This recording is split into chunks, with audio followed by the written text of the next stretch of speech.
پاکستان سے کسی نے پوچھا ہے، ہماری ایک آئی ٹی کمپنی ہے جو سافٹ ویئرز بناتی ہے، ہمیں ایک موبائل ایپ ملی ہے جس میں وہ لوگ آئیں گے جنہوں نے ایڈز یا اس سے ملتی جن کو ایڈز یا اس سے ملتی جلتی بیماری ہے، اور جس کی وجہ سے وہ عام بندے سے شادی نہیں کر سکتے کیونکہ یہ بیماری ان کی اہلیہ کو بھی ہو سکتی ہے۔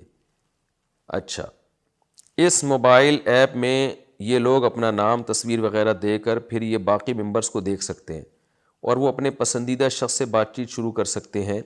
ایپ میں چیٹ کا فیچر فری ہے، جبکہ آڈیو ویڈیو کال کے لیے ممبر کو فیس ادا کرنا ہوگی۔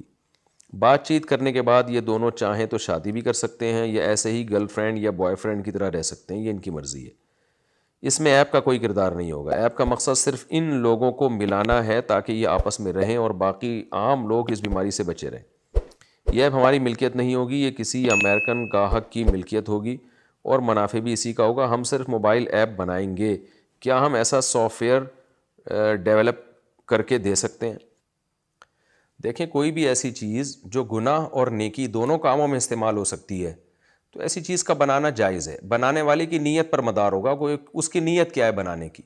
تو جب یہ ایپ شادی میں بھی استعمال ہو سکتی ہے اور گرل فرینڈ بوائے فرینڈ میں بھی استعمال ہو سکتی ہے تو اس کا مطلب ایک سنت کے لیے بھی استعمال ہو سکتی ہے، سنت کو زندہ کرنے کے لیے، اور حرام کاموں کے لیے بھی استعمال ہو سکتی ہے۔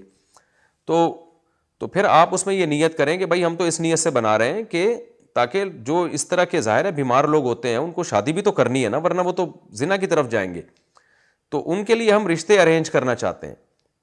تو آپ کی یہی نیت ہونی چاہیے اور اسی نیت سے آپ یہ ایپ بنا کے جو بھی کمپنی ہے اس کو دے سکتے ہیں۔ باقی پھر کوئی اس کو کمپنی غلط استعمال کرے، گرل فرینڈ بوائے فرینڈ میں استعمال کرے یا لوگ اس کو غلط استعمال کریں، تو امید ہے انشاءاللہ آپ کو اس کا گناہ نہیں ہوگا۔ آپ اس میں نیت اچھی کر لیں۔